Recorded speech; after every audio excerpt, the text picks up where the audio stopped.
Hello friends, in this video I am going to solve exercise question from book Topics in Algebra. This question consists of two parts.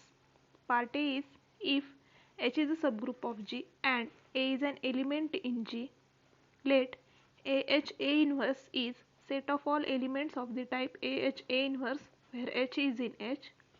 Show that AH A inverse is a subgroup of G. To prove this part, we need the lemma. A non-empty subset H of a group G is a subgroup of G if and only if for all elements AB in H, A star B inverse is again in H. Here star is the binary operation in group G. So solution, we have G is a group and H is a subgroup of G and AH A inverse is set of this type. Now clearly AH A inverse will be a subset of G as all these are elements in G and G is closed under the binary operation. Now in order to show AH A inverse is a subgroup of G, firstly we must show that AH A inverse is non-empty.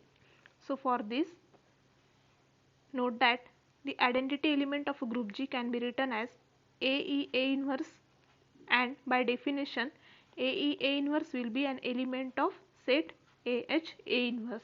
So we have E is an element of AH A inverse, thus AH A inverse is non-empty.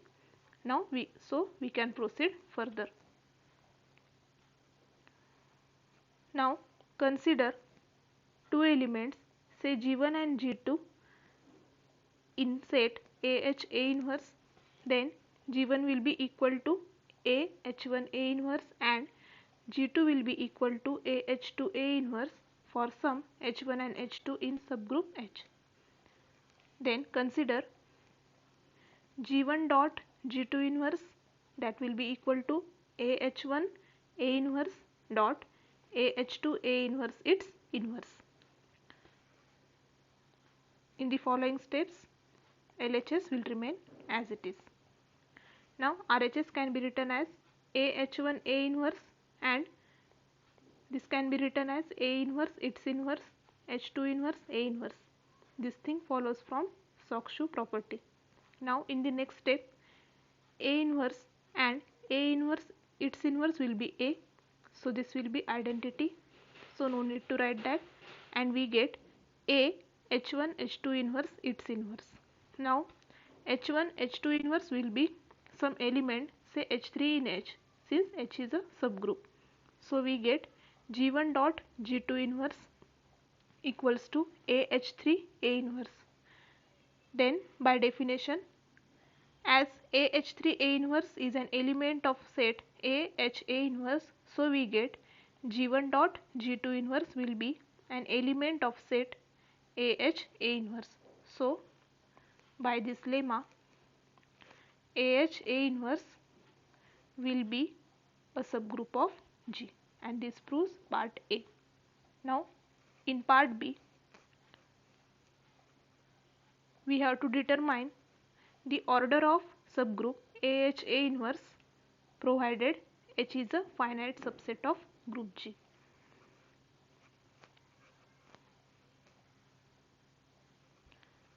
For this, define a map, say phi from H to subgroup AH A inverse such that phi of H is equal to AH A inverse. Now for H1 and H2 in H, consider phi of H1 is same as phi of H2. Now phi of H1 is AH1 A inverse and phi of H2 is AH2 A inverse. Now since cancellation law hold in group G, we can cancel A from left side and A inverse from right side, and we get H1 equals to H2. So for phi of H1 equals to phi of H2, we get H1 equals to H2, and this implies phi is a 1-1 map. Next, for all G belonging to subgroup AH A inverse, we have G will be an element of this type. Then there exists an element, say H in H, such that phi of H is equal to G. since phi of H by definition will be equal to AH A inverse, and AH A inverse is our G. Since G is an arbitrary element of this set, we have phi is onto. Thus, map phi from subgroup H to subgroup AH A inverse is a one-to-one correspondence between H and AH A inverse, and this implies cardinality of subgroup H is same as cardinality of subgroup AH A inverse. Thus, AH A inverse will have same order as H provided H is a finite subgroup of group G, and this proves our result.